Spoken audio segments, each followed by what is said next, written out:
बिस्मिल्लाहिर्रहमानिर्रहीम अस्सलाम वालेकुम स्टूडेंट्स। आज हम अपना टॉपिक स्टार्ट करने जा रहे हैं जी डीएनए एज हेरिडिटरी मटेरियल का थर्ड एक्सपेरिमेंट करने जा रहे हैं, जो कि एवरी की कंक्लूजन को सपोर्ट कर रही थी, उसके लिए बहुत ज़्यादा सपोर्टिव थी। ओके सो जब ओसवेल्ड एवरी, मैकलिन मैकार्टी, इसके अलावा कॉलिन मैक्लॉयड ने जो थ्योरी थी वो पेश कर दी थी सेकेंड एक्सपेरिमेंट के अंदर, तो उसी के बाद 1952 के अंदर दो साइंटिस्ट और आए, मार्था चेज, एल्फ्रेड हर्शी। इन दोनों साइंटिस्ट ने क्या किया, एवरी जो कंक्लूजन निकली थी उसको सपोर्ट करने के लिए एक और एक्सपेरिमेंट किया। और इन्होंने जो थर्ड एक्सपेरिमेंट किया था 1952 में, उसके अंदर इन्होंने यूज किया था बैक्टीरियोफेजेस को। दे यूज बैक्टीरियोफेजेस T2। बैक्टीरियोफेज क्या है? बैक्टीरियोफेज एक वायरस है जो कि इन्फेक्ट करता है बैक्टीरियल सेल को।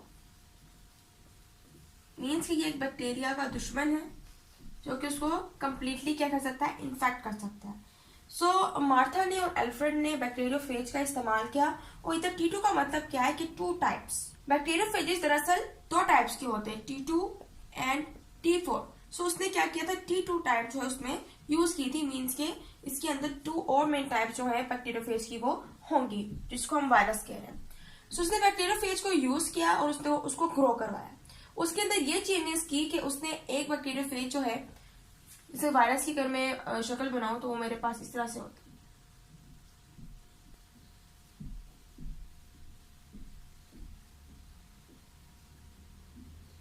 ये एक बैक्टीरियोफेज है।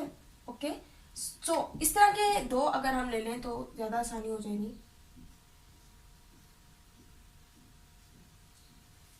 थर्ड एक्सपेरिमेंट में मार्था और अल्फ्रेड ने बैक्टीरियोफेज का इस्तेमाल किया, T2 बैक्टीरियोफेज का।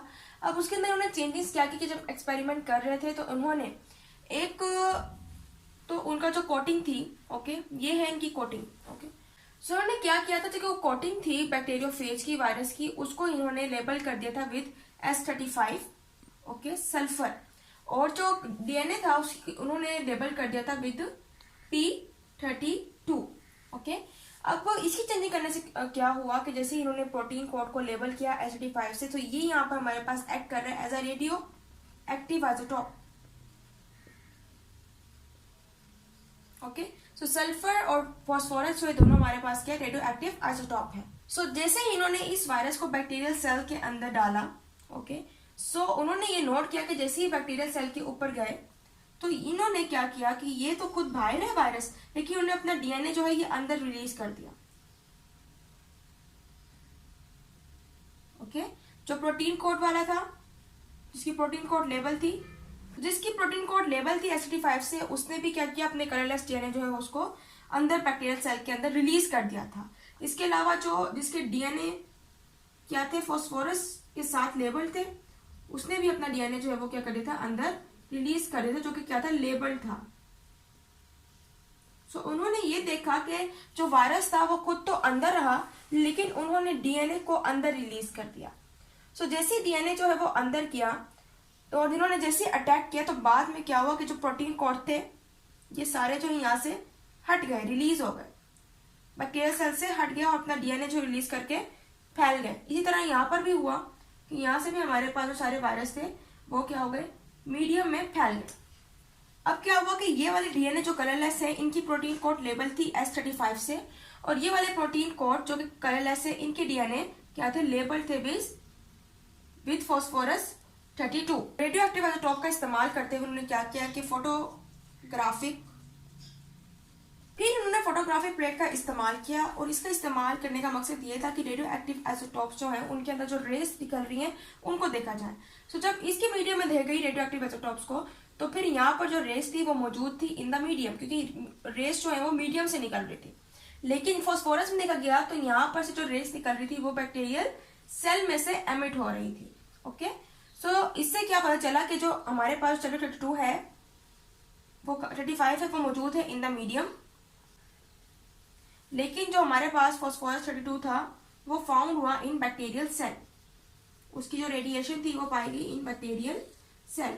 तो इससे पता चल गया कि मेन कंपोनेंट क्या है, डीएनए है, क्योंकि जो वायरस है वो उसके दो हिस्से होते हैं, एक होता है ये हेड, इसका हेड होता है, ये इसकी टेल है।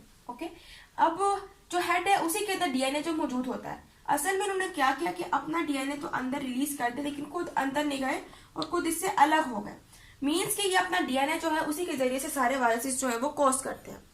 सो डीएनए जो है वो मेन कंपोनेंट है हमारे पास, जो हमें पता चला फॉस्फोरस 32 से, कि फॉस्फोरस 32 जो है वो बैक्टीरियल सेल के अंदर मौजूद था in the form of DNA. और फिर डीएनए ही है जो नई जनरेशन जो है वो डेवलप करता है नए वायरसेस की।